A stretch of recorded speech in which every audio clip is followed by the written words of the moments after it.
السلام علیکم ورحمۃ اللہ وبرکاتہ۔ میں سوشل میڈیا فیملی، میں ٹھیک ہوں الحمدللہ، آپ بھی ٹھیک ہوں گے انشاءاللہ۔ آج اپنی ویڈیو میں اذان اور اقامت کے بارے میں بات کروں گی۔ اذان ہجرت کے پہلے سال مشروع ہوئی۔ ہم سب کو پتہ ہے کہ ہم نماز کے لیے جب نماز کا وقت ہوتا ہے تو ہمیں نماز کے لیے آگاہ کرنے کے لیے اذان دی جاتی ہے۔ تو آج اسی کے بارے میں، اذان کی حکمت کے بارے میں، اقامت کے بارے میں اور اذان کی فضیلت کے بارے میں اپنی ویڈیو میں بات کروں گی۔ انشاءاللہ ویڈیو آپ لوگوں کو پسند آئے گی۔ اگر ابھی تک آپ نے میرے چینل کو سبسکرائب نہیں کیا ہے یا آپ میرے چینل میں نئے ہیں تو پلیز سبسکرائب مائی چینل۔ اذان کا مطلب مخصوص ذکر کے ساتھ نماز کا وقت ہو جانے پر لوگوں کو آگاہ کرنا ہے، جو کہ ایک عبادت ہے۔ رہی بات اذان کے حکمت کی، تو اذان کے ذریعے لوگوں کو یہ بتایا جاتا ہے کہ نماز کا وقت ہو گیا ہے، لہٰذا جماعت سے نماز پڑھنے کے لیے مسجد میں آؤ، جس میں بڑی بھلائی ہے۔ اذان کے ذریعے غافل لوگوں کو بیدار کیا جاتا ہے اور بھولے ہوئے لوگوں کو نماز کی یاد دلائی جاتی ہے، جو کہ بندے کو اپنے رب سے قریب کرتی ہے اور اس کی کامیابی و کامرانی کا باعث بنتی ہے۔ اقامت کیا ہے؟ اقامت کا مطلب مخصوص ذکر کے ساتھ لوگوں کو یہ بتانا ہے کہ نماز کے لیے اب کھڑے ہو جائیں۔ اقامت بھی ایک عبادت ہے۔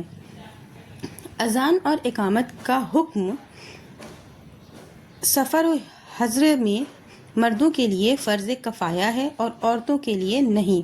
اذان اور اقامت صرف فرض نماز اور جمعہ کی نماز کے لیے ہے۔ یہ نماز اذان اور اقامت کا حکم ہے۔ نبی صلی اللہ علیہ وسلم کے مؤذن 4 تھے۔ مدینہ میں حضرت بلال رضی اللہ عنہ ابن رباح اور عمر بن مکتوم تھے۔ مسجد قباء میں سعد القرظ تھے اور مسجد الحرم میں ابو محذورہ رضی اللہ عنہ تھے۔ حضرت ابو محذورہ رضی اللہ عنہ اذان میں ترجیح کرتے اور اقامت کے کلمات 2 مرتبہ کہتے۔ حضرت بلال رضی اللہ عنہ اذان میں ترجیح نہیں کرتے تھے اور اقامت کے کلمات 1 مرتبہ کہتے تھے۔ تو ایسے ہی اب بات کریں گے اذان کی فضیلت کے بارے میں۔ مؤذن کو چاہیے کہ وہ بلند آواز میں اذان دے، اس لیے کہ اس کی آواز جہاں تک جائے گی وہاں تک سننے والے انسان، جنات، چرندہ و پرندہ سب قیامت کے دن اس کے لیے گواہی دیں گے۔ مؤذن کی اذان جہاں تک جاتی ہے وہاں تک کہ ہر چیز اس کے لیے دعائے مغفرت کرتی ہے اور ہر خشک اور تر چیز سے کے قول کی تصدیق کرتی ہے، اور اس کے لیے اس شخص کے اجر کے مثل اجر ہے جس نے اس کے ساتھ نماز پڑھی۔ ابو ہریرہ کی حدیث ہے، صحیح بخاری اور مسلم کی روایت ہے کہ ابو ہریرہ رضی اللہ عنہ سے روایت ہے کہ رسول اللہ صلی اللہ علیہ وسلم نے فرمایا، اگر لوگ یہ جان لے کہ اذان اور پہلی صف میں کتنا ثواب ہے، پھر بغیر قرعہ ڈالے اس کو نہ پا سکے تو بے شک ان پر قرعہ ڈالتے۔ یہ اذان کی فضیلت اور اذان سن کر مسجد میں پہلے داخل ہو کر کے پہلے صف میں کھڑے ہونے کی فضیلت اس حدیث سے بتائی گئی ہے۔ اذان کی صفت اور کیفیت۔ کچھ حدیثوں سے اذان کی صفت اور کیفیت آپ کے سامنے بیان کروں گی۔